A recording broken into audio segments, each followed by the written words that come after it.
Good afternoon, I'm Imogen Bakra and welcome to this COP26 debrief, giving you brief insight on the latest COP26 discussions and developments. Today was World Leaders Day 1, the first of 2 days of COP26, where we welcome world leaders to put forward their high-level ambitions and actions towards securing global net zero. I'm joined today by our climate and ESG specialist, Caroline Haas, who's on the ground at COP26 to hear her key takeaways. So day one, I'm sure it's super exciting. What have world leaders been most animated about so far, and what policies and ideas do you think will dominate the discussions this week? Great, thank you, Imogen. Obviously, it's been incredibly exciting and seeing the various world leaders that are here. Obviously, Boris Johnson is here, as well as President Biden. Prince Charles also addressed the opening ceremony alongside David Attenborough, who obviously is always so incredibly moving and really kind of beat the drum to get everybody moving in this direction.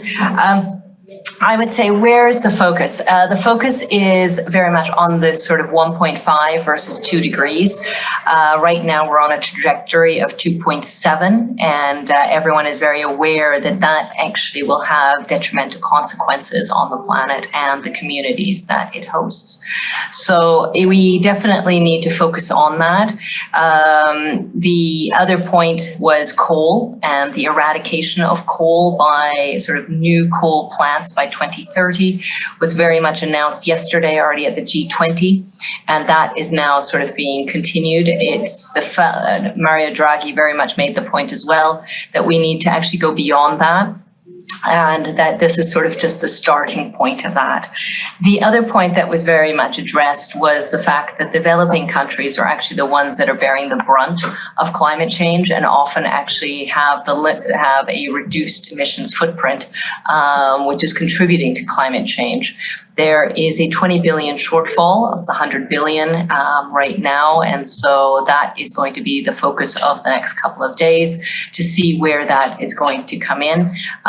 The intent is to have sort of a slush fund, if you will, of 100 billion per annum to help the developing world, both from a mitigating as well as from an adaptation point of view, to help them sort of deal with the issues around climate change. And the other point that was raised both by Prince Charles as well as Mario Draghi as well is the cost of carbon. And so if one has actually a reliable carbon price, that would also enable to quantify what the cost is and how we can then contribute that to the bigger picture. So I'd say those were sort of some of the key points. Lots to digest even from just day one. Does it feel like there is global appetite for ambitious 2030 emissions reductions targets? There's a tremendous amount of appetite. As always, it's the devil is in the detail. What was called out quite frequently is actually the role of government to support the de-risking of some of the climate solutions so that we mobilize more of the private finance into this sector. The multiple development banks were also called out to kind of come in more aggressively with regard to the blended finance, which follows around the same theme of helping de-risk so that you mobilize the significant amount of capital that is available. But obviously, finance will not take all of the technological or R&D risk that is associated with some of the solutions that we will be required.